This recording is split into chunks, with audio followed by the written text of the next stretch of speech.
And here I am, I have this beautiful woman who's honest, trusting, giving me everything that I've always said that I wanted, but I'm keeping her a little bit at arm's length. And I said, why is that? Why am I working so hard to keep crappy people in my life? And here's a beautiful person, and I'm not putting the same kind of effort towards. I couldn't answer that question. So I actually ended up going to therapy. I was really happy that because of those experiences in my past, I was able to put my foot down and put myself first and say, I really like you, but this may not be what's going to work. Take a girl and a guy, and they fall madly in love and form a family. Sprinkle in some counseling degrees and a doctorate, a dream of transforming relationships as we know it. And 20 years later, we give you power couple Dr. Ray and Jean Kadkodian. And this is their podcast, Couples Synergy. Welcome back to another episode of Couples Synergy with Dr. Ray and Jean. Hi, I'm Dr. Ray. And I'm Jean. And this is our podcast about love, marriage, and relationships. Be sure to check us out online on our Facebook page and Instagram at Couples Synergy or our website, couplesynergy.com. And be sure to subscribe to our podcast or send us any suggestions on topics you'd like to hear more about. And now on to Couples Synergy, an in-depth look at love, marriage, and relationships, where we bring you our experience helping thousands of couples transform their relationships for nearly 20 years. You know, every day we get to hear intimate details about a couple's celebrations, disappointments, and everyday challenges. We've often wished these stories were shared because we know we are more similar than different. And so we've created not only an avenue where you can hear about people's intimate lives, but an atmosphere where people come over to our home pub, pour a drink, and share their stories. People like today's guests, Greg and Natalia, thank you so much for being on our podcast today. Our pleasure, you guys. Yeah, thanks for having us. This is really fun. So before we get into your relationship story, why don't you guys tell us a little bit about yourselves? How old are you? What do you do for a living? And how long have you guys been together? Sure. So I'm Natalia, and I am 39 years old. We have a 20-year-old son who is soon to be 21 in October. I'm an executive assistant, aka a CEO whisperer. And I'm currently in the entertainment business. I work for a company who does comedy and TV production and talent management. Your turn. Oh, well, I was transfixed. Sorry. Yeah, so I'm 50. Wow. Yeah, I know, right? Jeez, time is flying. And I've been in the health and fitness industry for the last 20 years. I've gotten building my own brand called the Gym Sherpa, where I help people build home gyms, and I help hospitality, universities, multifamily housing, implement fitness spaces. I created a fitness product. I was featured on Shark Tank, pretty proud about that. So, I take great pride in the physical well-being of myself, my family, and a lot of my friends and clients. I also think that leads into the mental well-being as well. So I try to bring a little bit of both that, the physical and the mental, into our relationship. And, I feel like we've been pretty successful. And we've been together, 13? We've been together 13 years, married for 8 of those 13 years. Yeah. Awesome. Lucky 13, right? Yeah. It is. Yeah. So we've been in the game for a good amount of time, I think. Yeah. And for all your listeners out there, you guys don't know this, but Greg and I were fraternity brothers in college. That's right. So we go way back. I wasn't sure if I was supposed to say anything about it. Well, we're an open book too, so. That's right. Awesome. Can you guys tell us the story of how you met? Sure. Yeah. That's a fun one. There's 2 different versions of that. There usually are. It's kind of funny. That's right. So we met at the Standard Hotel in downtown Los Angeles. They have a beautiful rooftop bar up there, overlooking gorgeous downtown LA. And I was there celebrating a girlfriend's birthday party, and her parents were treating us to lots and lots of drinks, as you can imagine. And towards the end of the evening, this guy walks in, and I look over, and like everything zoomed out, right? And I'm like, I see him. And so I point at him and I'm like, hey, I know you. And I'm like jumping up and down, just super excited, right? Like somebody that I know just popped into this bar. And so I run over to him and he looks at me like he's never seen me a day in his life, obviously. And so I start popping off all these different places that I think I possibly know him from, like clubs and bars and male strip clubs.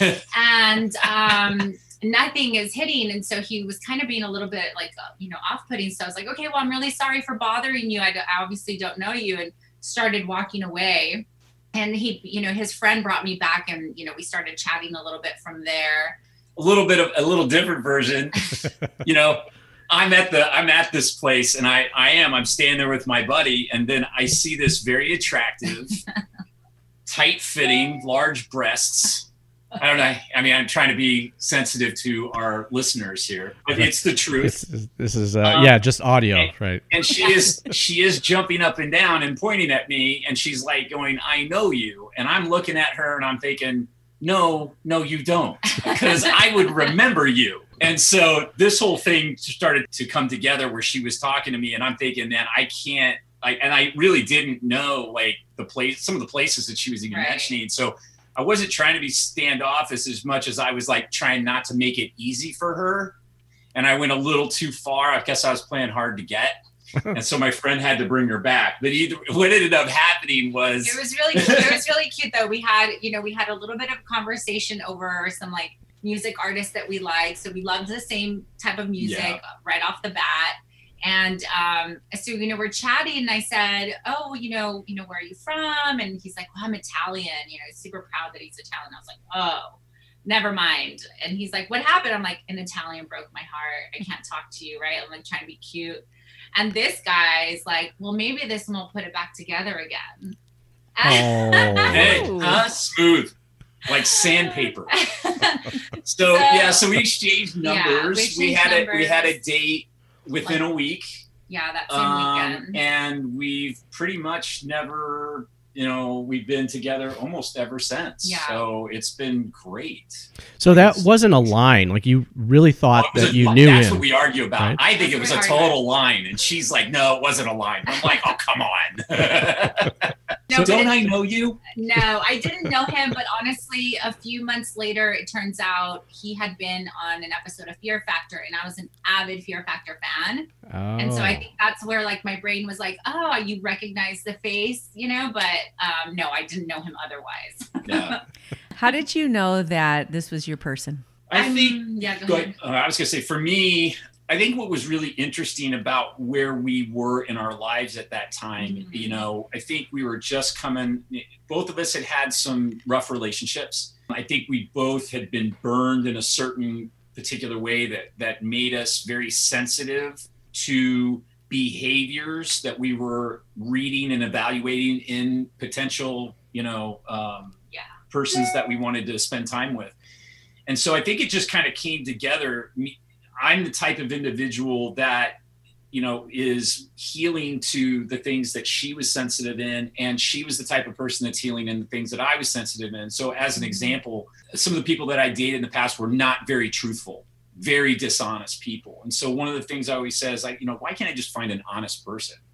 And, on our first date, she was very honest with me as far as like, she let me know that she had a son, which, I've gone out with people before that had kids that wouldn't say anything till we were 2 to 3 months into something. And You go, whoa, hold on. Like, how do you do that to somebody? So she was very honest with me up front. She had a 5-year plan. She was very it was just great conversation. She was very open. I didn't feel like she was hiding anything at all. And I was like, wow, that was so refreshing for me just on our first date. That's really kind of what opened the door to me really digging her chili and wanting to take her out on a second and a third and a fourth date. So that's what I mean. It blossomed from there. I mean, what about you? How do you feel? For me, despite his humor, or lack thereof. No, I think he's definitely correct. And I think we're both in a spot relationship wise where we each probably had finally set some boundaries that were needed, and we knew kind of what we wanted out of a partner and what we weren't willing to accept in a partner if we were going to move forward. I had pretty much decided, as a single mom, I was like, okay, I've dated and a few of these things had not worked. And I was like, I'm just going to devote myself to my son. I was like, I'm going to buy a house in a few years. It's just going to be me and my kid. That's it, right? That's it. And so when I met him and I started like really enjoying spending time with him, he was very kind-hearted and, funny. And I had so much fun with him. More than anything, that's what it was. I just really enjoyed having fun and conversations with him. And so I think it was just really good timing and two people that were ready to have a healthy relationship and make sure that we were working towards that. So I think all that came together at the right time for us. Can you guys talk about your history before you met? There's so many people out there that I think the whole dating thing is really complicated. I think it's even more complicated than it ever used to be. I think people have a very difficult time with those, good relationship skills like honesty. What that was like for each of you guys on your journey and what you learned that actually prepared you to be in a healthy relationship. That's a really great question. My previous relationships were really, really loaded. I had my son when I was 18 years old. So I was super, super young. And that came out of a relationship that was very physically and emotionally abusive. And so obviously tons of lessons learned there. Aside from the fact that I was just really young and had no business being in such a serious relationship, you're still learning about yourself and identifying who you are, what you want in life in general. And so that I think was a huge learning episode for me. And then relationships after that, I think the biggest thing that I took from things that didn't work out in previous relationships was to make sure that I didn't give so much of myself without expecting some in return. I found myself really dating people that were selfish, and I allowed that to happen. I remember the last relationship that I was in before I met him. I remember writing myself a note and saying, hey, you have to prioritize your happiness as well. Right. And I think that was a huge aha moment for me. And one that came in really handy even as we dated and we started putting those boundaries together. We had a lot of conversations. Like when I met him, he was a big party guy. And I was a single mom. And, a couple months into it, I called him and I said, I really like you, but I just don't know that our lives are fitting into each other here, right? I can't go out with you every single weekend. I have a baby. And I was really happy that because of those experiences in my past, I was able to put my foot down and put myself first and say, I really like you, but this may not be what's going to work. And so all those previous relationships in the past, as hard as some of them were for me to live through, thankfully, I took the time to learn some stuff from them. And that put me in a much better position, I think, for both of us to be able to have a healthy relationship moving forward. Was that just self-discovery, or did you read a book or, because I think this is the common pathway for women. We're so domesticated and socialized to be givers. And unfortunately, I think you guys can close your ears right now, but I don't think men are anymore. It used to be a thing where the dad or the society would teach you how to be considerate of women or gentlemen. And now it's like all this equal rights. So I don't know if I should open a door or not. And so that has kind of gone away. And we see this a lot, and this can be women that are married for 20 years and they're finally going, you know what? I'm an empty shell, and I've been giving, and there's just nothing there. And so how did you get there to where you woke up and you went, you know what? I think I should at least expect something back. Mm-hmm. I mean, I think for me it was definitely, I was responsible for more than just myself. And that was a huge eye opener for me. A lot of it came with maturity as well. I met him when I was 26. So, now that we have a 20-year-old, you really realize how immature you are still in your early 20s. One of the things she said on her first date, because she is 11 years younger than I am. She said, having a kid adds 10 years. Yeah. So so that makes her 10 years older than me maturity wise. Do the math on that.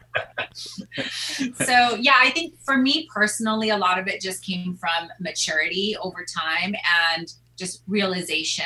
I don't recall like having any book and very little guidance. Also, just like my family was not very not one to like sit you down and say like, hey, let's talk about this. You know, I did have, thankfully, a couple of aunts that played a huge role in helping guide me through some of the difficult times. And I think that that's super important. And I try to play as much of a role as possible for other women in my family, younger generations, because I think that it's important to have kind of like elders really help us grow. You know, you really grow more from like learning from other people's experiences, and not that we're always going to follow those tips and guidelines, but at least maybe if you've heard a story or two, once you're kind of in the mud yourself, you might be able to go, oh, this is what, you know, my aunt was telling me about. I should get the fuck out, you know? Oh, yeah. Sorry. So Greg, hearing that, you know, you were a big party guy, that's really surprising. What? So, you know, what is it that you learned from your past relationships that got you prepared for this one? It's funny that you asked that. So for me, you know, I met Italia. We had a lot of fun together. We were inseparable. And I was still coming off of a relatively rocky relationship. And so I was in this space where I didn't want to commit. I just wanted to make sure this is what it was, that it was real. It got to a point where she wanted me to make a decision of greater commitment. She had a son at the time. I understood that. I think for me, I couldn't answer that question myself. I was just continuing to go and go and go and go without actually looking into for myself the things that had happened in the past. So I woke up one day, I asked myself this question. In my life, I have worked really hard to keep some really shitty relationships in my life, right? You know, I can go all the way back to my college girlfriend, who you may remember, right? And I mean, she was a terrible person. So, you know, lying, cheating, all that kind of stuff. And I worked extra hard to keep these people in my life. And here I am, I have this beautiful woman who's honest, trusting, giving me everything that I've always said that I wanted, but I'm keeping her a little bit at arm's length. And I said, why is that? Why am I working so hard to keep crappy people in my life? And here's a beautiful person, and I'm not putting the same kind of effort towards. I couldn't answer that question. So I actually ended up going to therapy, and I found a therapist. She was amazing. Sat down, really started to understand the dynamic of my relationship with my father and kind of why I would keep some of these people in my life. And as soon as that windshield got cleaned off and I was able to understand it, it was like, boom, I literally overnight, like clarity. And so I eliminated, friends, a lot of people in my life who were these really crappy people who weren't adding any positive value. And I really started to focus in on her and her son. And I mean, it's one of the greatest things I've ever done for myself, to invest in my mental health that way. So I learned a lot about my past relationships, relationship with my father, and how it manifested itself in my life. So that, little different road, but we ended up at the same place. So that is amazing imagery, clean up that windshield, and so that you can focus and see more clearly. And I think that for men who become more in touch with themselves and become more insightful, it does take a woman to kind of prompt them to delve deeper, right? The couples that we've worked with, typically, 80 to 90% are usually prompted by the woman in the relationship. And we need it. We need that kick. A lot of testosterone there. I don't need help, man. I'm good. Going back to what I was saying, like, who's guiding the men today? There isn't guidance. There's fraternities, which I'm sure that taught you to be gentlemanly. And to a certain degree. Right.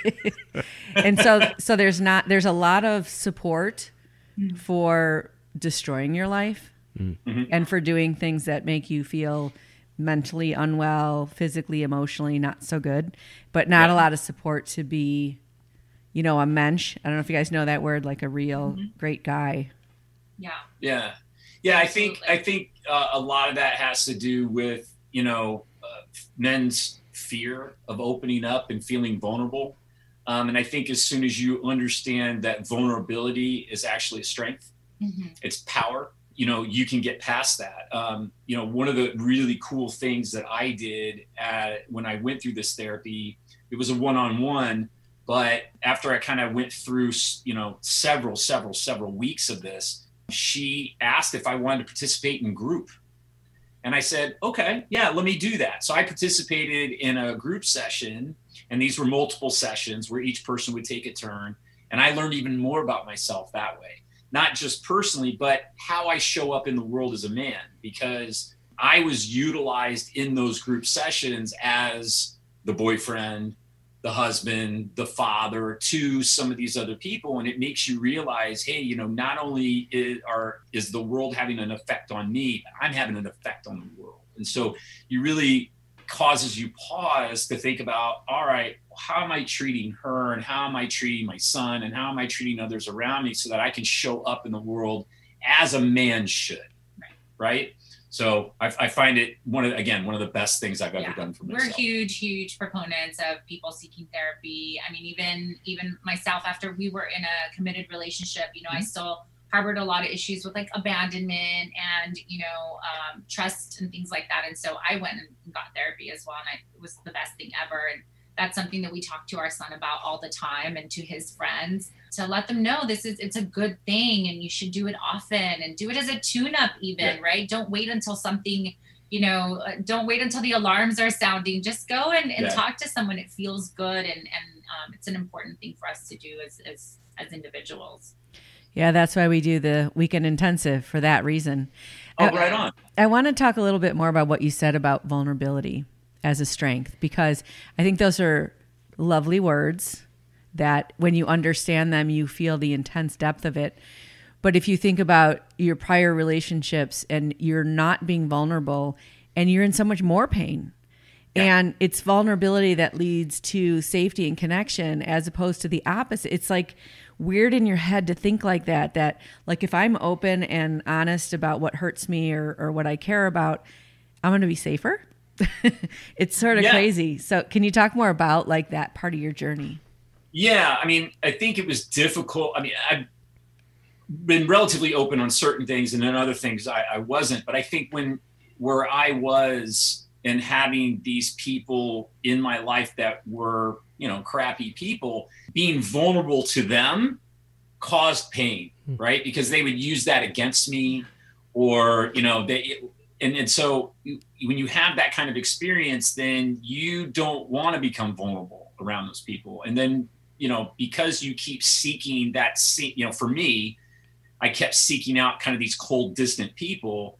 And, when you have a cold, distant person around you and you try to become vulnerable, you're getting stuck. So eventually you start to learn, well, maybe I shouldn't be vulnerable. And that's not the right answer. The right answer is, maybe these crappy people that keep stabbing me and hurting me, maybe I shouldn't just be around them. Maybe I should find some other people who, when I do become vulnerable, they welcome me, they show me love. They don't give me pain.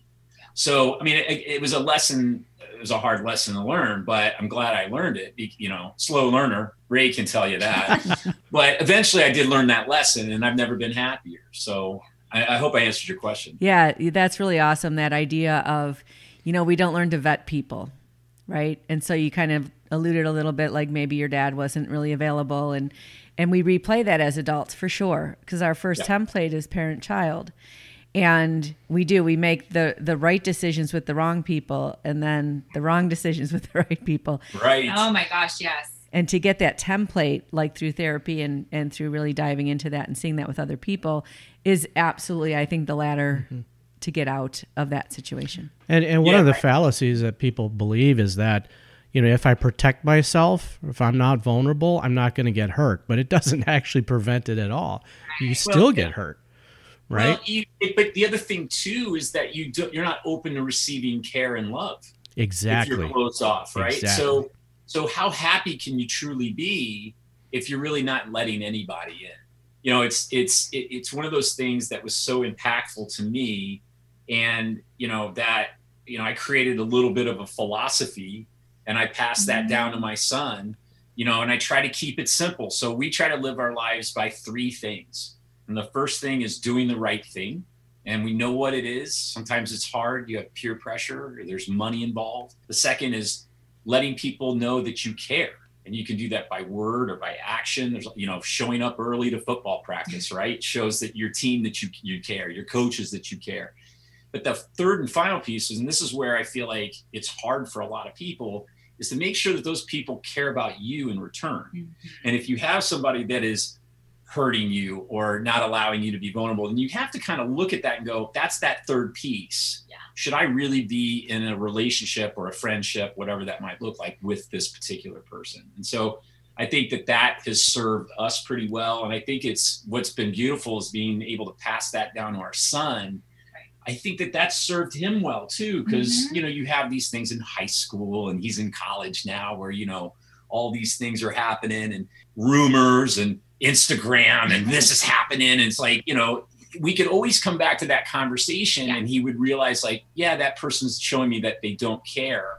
And he's a better man for it. Greg, what was it like committing to this relationship and, there was a child involved? Well, that was part of the problem, right? And I'll be honest with you.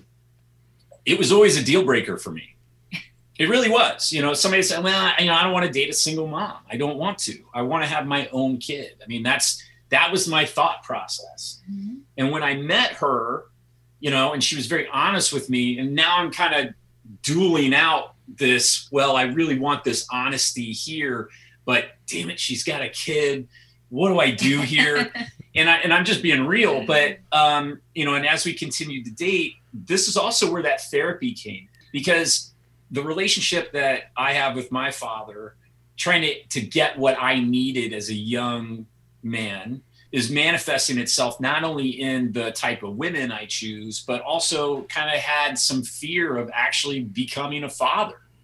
And so once I realized, I was able to open my eyes, clean off my windshield, and I saw that, I committed to her like that. I was super excited about the opportunity to be a father figure to Tommy. He jumped on the chance immediately. I mean, it was just the switch. I just flipped. So I think for a lot of people, it could be a challenge, because I don't think it's a commitment that a lot of people are willing to take on. And maybe it's because, I don't know why that is. For me, it was fear.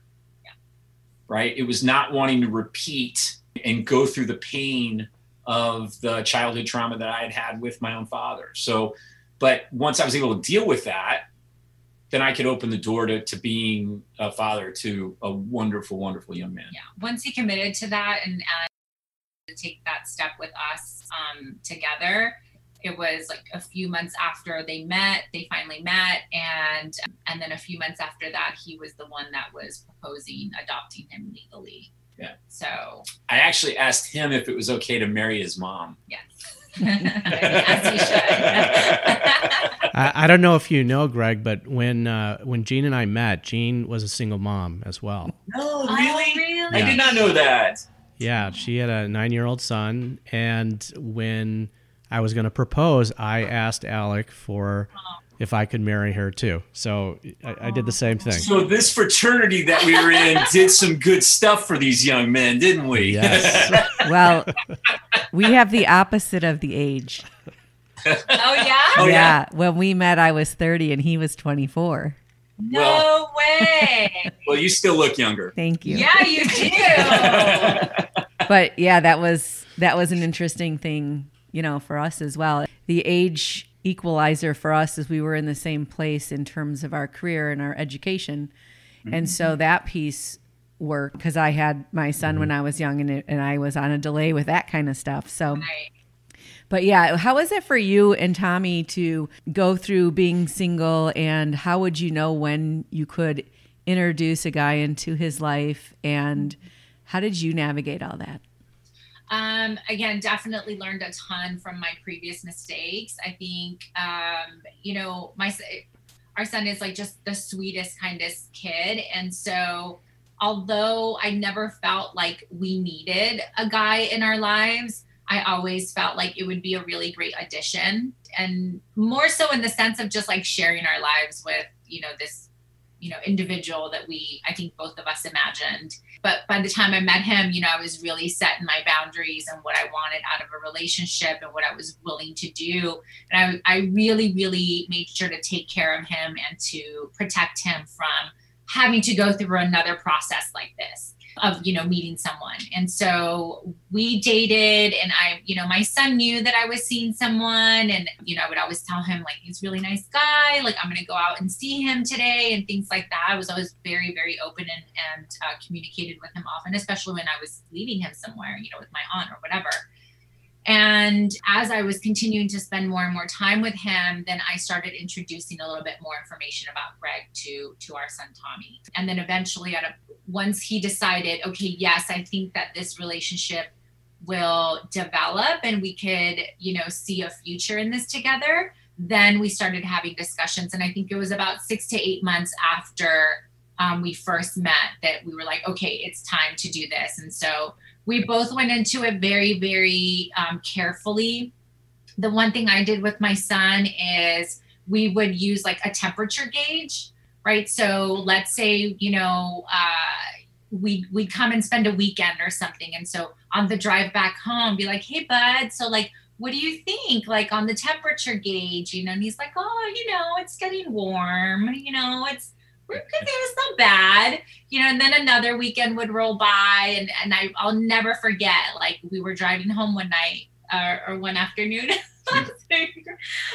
And so I checked in with him and was like, hey, you know, did you have fun? How was it? And he's like, Mom, I think the temperature gauge broke, you know, because he was like, it popped off, right? We're good. Like, he felt good about it and everything. And so that was really important for me. And I always checked in with him and was like, listen, like, you're the most important thing in my entire world. Like, if at any point in time you don't feel comfortable, if anything makes you feel like you don't like this, like whatever it is that you see, like, you let me know and this is done. Like, that was very, very clear to me at that point. I was not willing to go through those mistakes again with him. I was just like very dedicated to making sure that anything that we did, it was me and him. So that was kind of like what I did, is to always just check in with him and always remind him that it was me and him all along, and that at any point in time he could tell me that something was not cool and we were done, that was not going to affect how I felt about him or anything like that. I was like, no questions asked. I wanted him to be able to have the ability and comfort to say, hey, you know, I'm not comfortable here. And not, you know, because he's so kind too. Like, when you meet him, which I hope you do, you'll see he'll always just like whatever you want. And so I wanted to make sure he knew that it was whatever he wanted too. And so that was one way that I kind of gauged that situation. And I think too, like, just from my perspective, I think it's important to understand, especially if, you know, if you're going to be dating a single mom, is that, you know, you're not number one. Yeah. You know, I mean, you're not going to be. So it was kind of important, at least, you know, for me to recognize that, you know, I'm second fiddle in this whole relationship. And it was okay. I wasn't, you know, it didn't bother me, but, you know, I wanted to make sure that relationship stayed whole, and I didn't want to try to do anything that would disrupt that at all. I just wanted to add to it. So, you know, not trying to come in and like, hey, well, what about me? And what about me? And like, you know, I realized very quickly that, you know, I was always going to be number two. But I think that that's true also, you know, of just as mothers in general. Like, I was always very open with him. We had a conversation about having other children. We've since decided not to add to our family, but even then I wanted him to make sure that it wasn't anything like personal. It was just like, I'm a mother first and foremost, I feel in my heart. And then I'm a woman. And so even if we had children that were biologically shared, I would still feel the same. Like, if anything, you know, if I ever felt my child was in danger, it'd be like, sorry, you know, whether it's biologically his or legally only, whatever. It's, that's just how I see my role as a mom. I think that is true of all parents. And I think that is the most difficult transition for men once they have a child, is they don't get it, that they don't get to be number one anymore. And they compete with their kids. Mm-hmm. And I just want to take a moment to say to you guys who stepped in and stepped up and really helped create great men in the world. I second that for sure. Oh, now it's a cry fest, guy. You're crying on your own podcast. But you know what you were saying about being a single mom and thinking you don't need a guy, and your son did and my son did.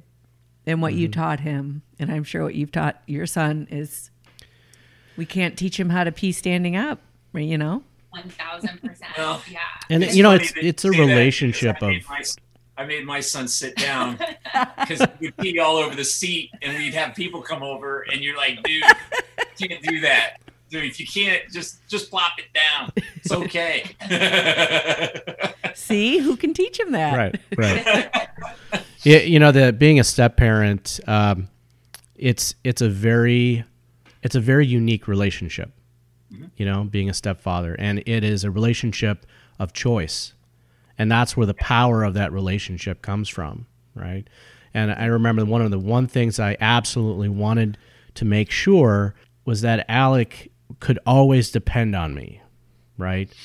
That what I say is something that I'm going to do, and that he's never going to have to guess, you know, at what my intentions are, you know, and that's really powerful. That's really something that, you know, I think biological fathers out there, they kind of take things for granted, and they don't really know the power of the relationship and power of their role, you know, and step parenting, I think it really shines a light on that opportunity. You have to be more conscious.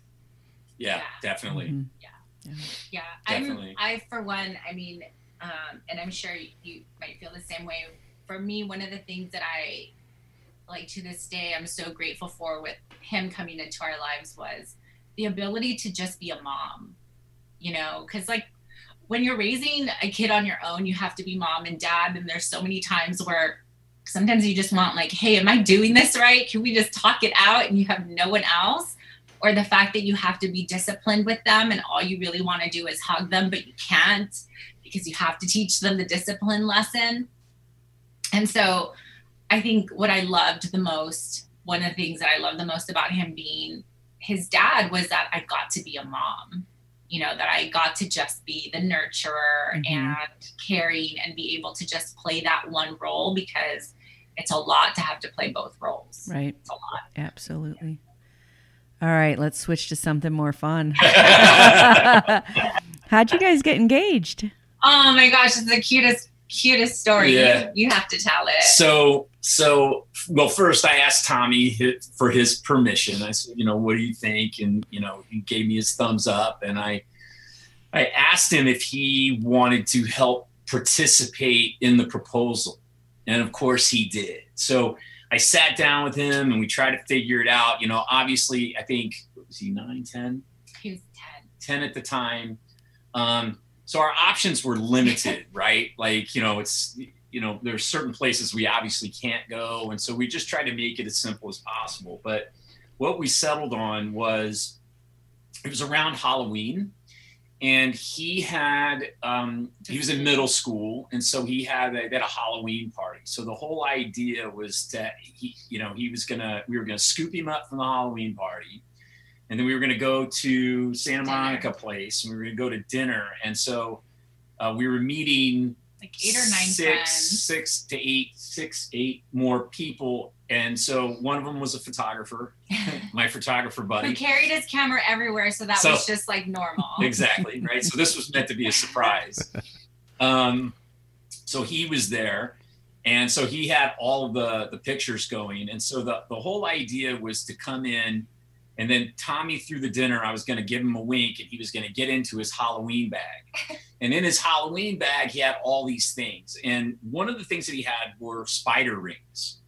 So he had enough spider rings for everybody but me. So that was the plan, right? So the plan was to get out, give these things to everybody, and then come to me. And I'm like, buddy, where's my spider ring? And he's like, oh, I don't have one. And then I went around the table, and I'm like, hey, Derek, give me your spider ring. And he's like, no. You know, Bia, give me your spider ring. No. And it went all the way back to Italia. And Italia said, here, I asked for a spider ring, and she said no. And I said, well, how about if I trade you? And I said, this ring for that one. And I had maneuvered my way around onto my knee, and it was beautiful. And we have pictures of it where she starts crying, and it was an amazing moment. I was super amazed that a 10-year-old was able to keep this secret from me. Oh my gosh, he almost blew it. But he pulled it off. I had no idea. He almost blew it. We're at the restaurant, and we're out front waiting for our table. He starts digging into his bag to start showing everybody stuff. I'm like, buddy, what are you doing? He did such a great job. I mean, I had no idea. He just like started popping out all these cute little things from the Halloween carnival he was just at. So everything just fit right in. And yeah, sure enough, he asked me for my spider ring, and I was like, nope. But I definitely traded. Today is actually our engagement day from when, well, we have two, because he asked me on the 9th without my son there. He's like, he's the one who blew it. So I went like this with the ring, and I never looked at it, and I gave it back to him. And then on the 11th, then it was the proposal with Alex. So he was awesome. Well, happy anniversary to you guys. That was 23 years ago. Yeah. Oh my goodness. Yeah. That's awesome. But I involved Alec in all of it too. He actually came with me to go pick out the diamonds and the setting and everything, So, and he kept that secret too, which was amazing as well. How excited was he? He was very excited. He was very excited. That for me, I think was one of the most incredible feelings ever, was just like how happy it made him, like just added to the experience. I think as a girl, you always think like, oh my God, when am I going to get engaged? And like you imagine all these different scenarios, and I don't think anybody ever imagines like their son being part of it. But I honestly would not change anything about that, because like seeing how happy he was, and like the next day he had a football game, and he ran to his football team. His coach told us that he ran and was like, my parents are engaged, and he was so happy. And that just was honestly the best thing ever. I think especially when you have an unplanned pregnancy, your future sort of shatters. Yeah. And then to have the story is, it's a big deal. We're definitely super fortunate. Yeah. For sure. I agree. And Alec came with us on our honeymoon as well, right? Awesome. I really didn't want him to feel like now that we're married, we take off and we leave him, right? Right. Yep. So we wanted him to be part of that. So, but we go on a honeymoon every year since then. So I love that. Without him. Right. I love that, hearing that, Ray, because I think it's just so beautiful. We did the same thing when we actually got married. The whole idea was to try to do an adoption and marriage ceremony, to present the family. Unfortunately, we couldn't work that out. There's, some details around the adoption thing that made it a little bit more difficult. But he was my best man, which was cool. Mine too. And I actually, not only did I give marriage vows to her, but I delivered a set of marriage vows to him as well, which was pretty cool. So it was a beautiful moment in time that I'll never forget. So I'm really happy that be a father to this wonderful child. And I'm really, it's just so heartwarming to hear that it really is. A longtime friend is gone through something similar. And I applaud you, brother. I really do, man. And I'm grateful to be sharing in a similar experience with you in that. That's awesome. Good for you too. You have changed quite a bit. Not really. Kind of, maybe. I might have matured a little bit. That's it. I cut my hair. So what have been some of the challenges you guys have kind of run into, from engagement on? I mean, I think parenting was definitely a huge struggle for us. After moving in together, I think, and you guys maybe can attest to this, as being a single mom for so long, as much as it was great to not have to be mom and dad, I think it was really hard to give up mom and dad responsibilities, and having, you know, another person parent your child, I think is really difficult. And it took us a while to figure out a way to make that work, right? I think it took a while for me to understand discipline coming from somebody else other than me is okay. And I need to let that happen and not jump in and try to like protect right away. And also, you know, that takes away his, not his power per se, but like his image in our son's eyes, right? That he is also a parent and is also to be listened to. That was, I think, probably a really, really huge, you know, obstacle that we went through initially. I think in addition to that, we came from two different worlds, right? So, you know, the way that I was parented and the way that she was parented, I mean, opposite ends almost. And so, you know, I had a much more structured, disciplined, you know, upbringing. And so in trying to deliver that, you know, we kind of had to try to get on the same page, you know, so to speak, with those.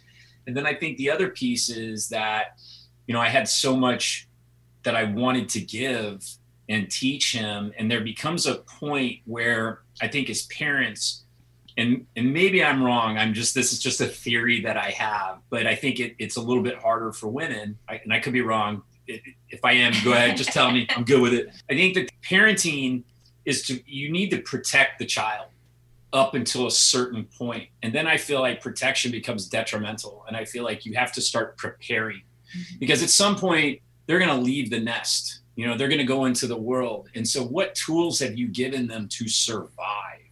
And so I think in that there was we both agreed that that's something that needed to happen, but it was like in that transitional period, when to make those judgments as far as when to protect and when to prepare, we had a little bit of issues on those things. But, you know, I think the main thing that, you know, we had as parents is that we never fought in front of Tommy. Ever.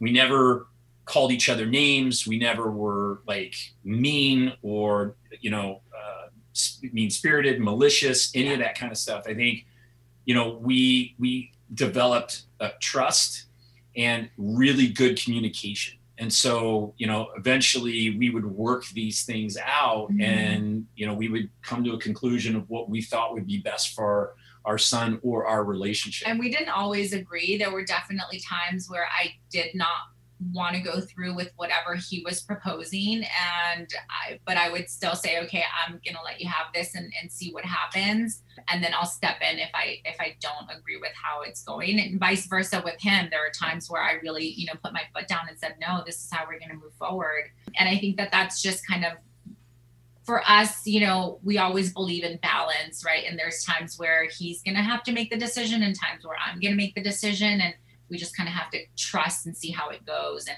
we were also really honest with Tommy. You know, I remember one time just talking to him and saying like, hey, you know, we're learning how to be parents as well, right? Like as soon as you get the handle on something, then they go into their teenage years and you're like, how the hell do I parent a teenager? And then, you know, you kind of get the handle on that, and then they're 15 and you have a whole new set of issues. And so we were always really open with him and would have conversations about like, hey, you know, we're trying our best, you know, you talk to us too, and let us know, you know, what you think. Is this fair? Is this not fair? So communication was always something that has been super important to us, not just us back and forth with each other, but also with Tommy, as a family. Yeah. Yeah, I would agree that when you're a single mom, especially to a boy, it's a little blurry lines, you know, because there's sometimes it's us and it's not parent-child so much. And I know that was, especially at that age, that 9, 10-year-old age, that was getting to be, like you said, you can't just protect, you can't just nurture, you can't just, you know, and I was over momming probably. And you know, he comes in and he's able to go always be included. They can't always, you know, be elevated to that status of the us, you know, and I think that's a really important thing that's really difficult to navigate when you're a single parent. Like you call it date night when you go to the movies with your kid. It's a weird thing. It's like, hey, we're going out, you know? And so absolutely, I would agree with that there's, And, you know, maybe it's the dynamics of it's a son and mother, and it may be different with girls. I don't know. I haven't parented any girls, but I would absolutely agree with that that's a tough thing to navigate. Yeah. How did you guys decide to not have more children? Well, I think it was just kind of luck. You know, so there was a really great, you know, conversation that she and I had, which was, you know, like 50% of me wanted to be selfish and say, you know, I want to have a child with you. Right. But also there's 50% of me that realized that, you know, she had Tommy at such a young age that, you know, if we have a child now, is she going to be able to go out and experience a lot of the things that she couldn't do as a single mom, like travel or, you know, those kinds of things. And so, you know, I was kind of like back and forth, and she felt the same way. I mean, there 50% of her wanted to be selfish and say, hey, I want to travel. I want to go do stuff. And then the other part of her wanted to give me, you know, the opportunity to be a father again. And so really, I think we couldn't decide. We couldn't. So we pulled the goalie and we let nature take its course, and it never happened. So then it got to a point where, you know, I'm 50 now, and I decided that, okay, now it's too late. Let's shut the factory down. So the factory shut down. We're good. I really wanted to, I thought I really wanted to have another child. When I really took the time to sit down with my thoughts, I think what I really wanted was to experience pregnancy again in a different way, right? Like my relationship when I was pregnant originally was not good. It was not loving. It was not supportive. And I think I really, really wanted to be able to, and of course, and I was 18. So you can't, you know, it's not the way it was meant to be. And so I think I was really stuck on the fact that I wanted to experience that again with, you know, my husband and someone who really loved me, and I wanted it to be planned. And I think I had built this, you know, entire, you know, dreamland of what I thought pregnancy was going to be. And then as the years went by and as we decided, okay, well, let's see what happens, and it wasn't happening, it gave me more of an opportunity to think about whether or not this was a step I wanted to take. And I really wanted to have more control over this next pregnancy or child that we were going to have. And it wasn't working out the way that I really wanted it to make happen. And I wanted to be able to have the power and control this time around to say whether or not I wanted this to happen. And so I think after a few years, you know, I really sat honestly with him and I said, you know, I don't think this is what is right for us. And I don't think that my heart is really in it. And one thing I can tell you is like, we're super passionate about our son. I mean, I'm sure you guys are super passionate about your children, and we take parenting him and raising him to be a good man, to go out into the world and be a good man for others very, very seriously. And we know the work that goes into that. And so I don't think we felt that we had, you know, the energy and resources to be able to do that again. And so we said, you know, if we can't do this at 100%, I love my make-believe child enough that if I can't give them everything that I have, I don't want to do that, you know? And so that's kind of like, I still felt like I gave my future make-believe child, you know, that love to say, you know, I can't do that for you right now. So, you know, we're going to call it a day. I think the real reason is she was concerned that a child would be like me. That too. I mean, in all seriousness, that too. The truth comes out. That did play a major role in the decision. I don't know. I'm going to handle this child. We would make up stories and be like, babe, are you ready to not be able to find your keys anywhere in the house? Can you go back to, you know, I know for me finding out I was pregnant and the supposed choices that are available to us. How did you navigate that, and what was that like for you? Good question. It's a great question. I've thought about that time in my life a lot.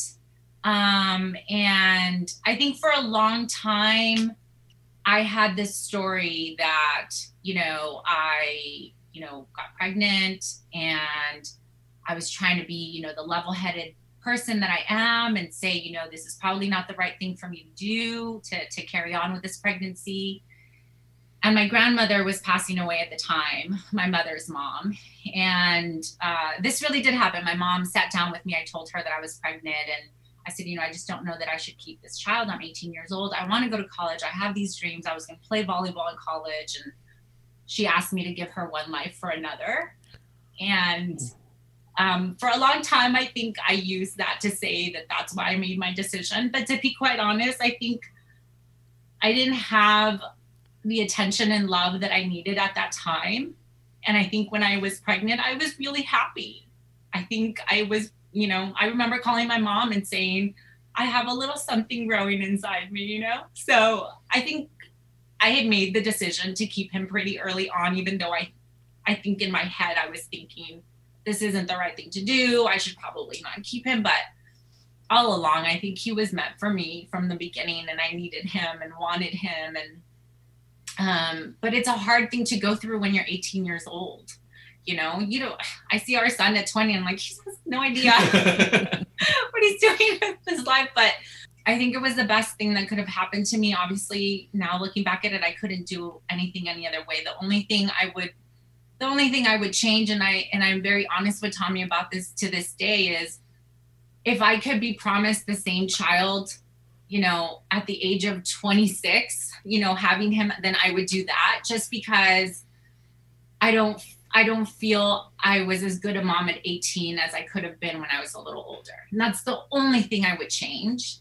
And that's more because of what I want, what I've always wanted to give him, right? I've always wanted to just give him the best.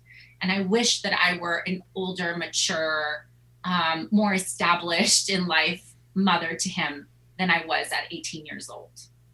That's the only thing that would change.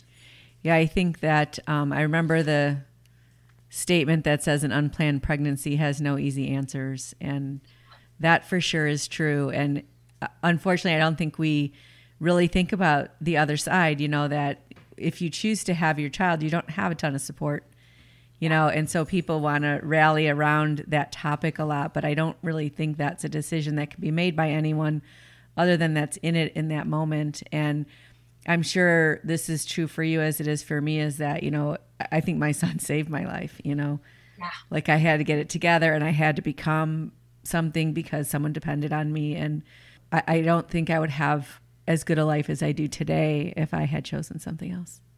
1,000%. Wow. 1,000%. I believe that. I would probably have to say that your son saved my life as well, because, you know, I looked at the relationship very differently. It wasn't just, you know, a dating kind of relationship. It is a family. And, you know, there is a little child's life here that is impacted, you know, by my actions and who I am and how I treat his mother. And, you know, you have to look at it very differently. And because of that, I think that, you know, I had to also grow up much, much faster. Yeah. Yeah. Absolutely. That's for sure. He definitely did like a whole 180. I know when he started introducing me to his family and his friends, everyone was like, oh my God, he's like a different man. And we never thought Niagara would ever. I think it's Pete Vanderpool, especially. Yeah. Yeah. And so it's really awesome, Greg, to see kind of where you're at and, you know, the responsibilities you've taken on, and to see the two of you so happy. Thank you. And right back at you, dude. Yeah. Like, it's so nice. Well, it's beautiful to see you. We haven't seen each other in 30 years. Yeah. Right. Something like that. So Yeah. it's nice to see you. For those that are listening, we can actually see each other. So that's a beautiful thing. This modern technology can be great Yes, sometimes. it's wonderful to meet you, Gene. And you know, it's you know, we see each other on Facebook and stuff like that. And I love what you guys are doing, and I'm happy, you know, to see that. But, you know, just kind of being in this space with you right now has just been amazing, man. So I appreciate, you know, the kind words, and I appreciate what you've done as well for your son. And so I feel like, man, dude, we were together as fraternity brothers, and here we are back again, kind of walking a similar path, man. I find it beautiful. What is it that your partner does that you know they love you? You go first. You've been going first the entire time. Ladies first. I think for sure the way, and this has been from like very, very early on, the way that he loves and parents and so passionate about our son's well-being and future and all things that fall under him. The way that he does that, an issue at school or anything to do with his grades or anything with his athletics and things like that, he was always so passionate about it. It was really real. And, as someone who was a single mom for so many years, that you fantasize about someone loving your child the way that you love them, but and you hear stories and you see families and that doesn't happen all the time. And so to be able to find that truly and to feel like this is his dad, that is the biggest way that I feel he loves me. I don't know if there's one thing. I think that's multiple things for me. One, she hasn't stabbed me, so I can take that to the bank. Yet. No, I think for me, she does so many wonderful things. It's hard to choose one thing. But I think if I had to say one thing, she wants to make me the best man that I can possibly be. And show, when you do that, do the right thing, let people know that you care. There's this she lets me know that she cares about me and that she loves me in really trying to make me better. She'll, if I'm doing something stupid or, and listen, that happens a lot. Or I've got the wrong perspective on something, or maybe my parenting, listen, I'm not perfect. I may say something to Tommy in the heat of the moment where she'll come in and go, "You're wrong." And I'm going to be like, "No, I'm not. How's that?" And I'm like, "All right, okay."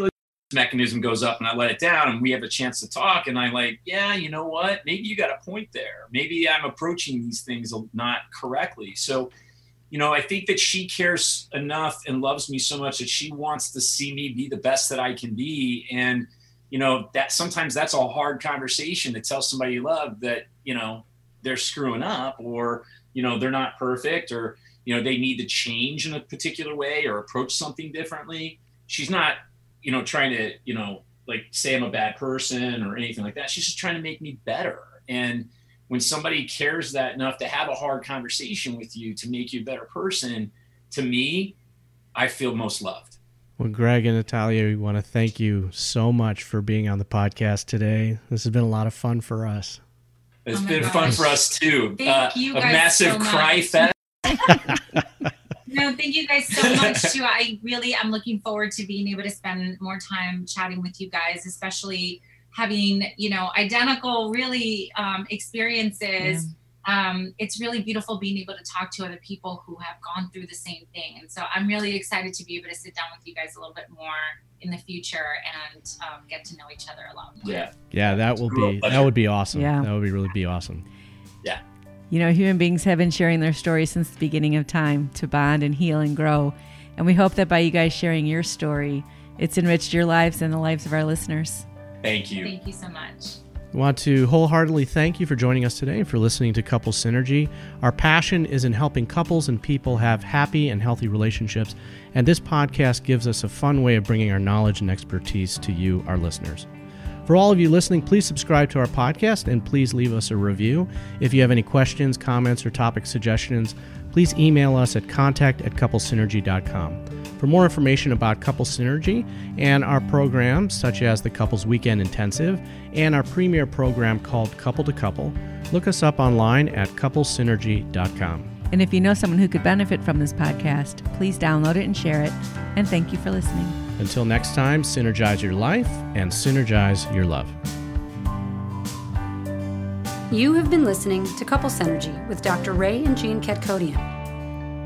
Couple Synergy was recorded, edited, and produced by Dr. Ray and Jean Ketkodian.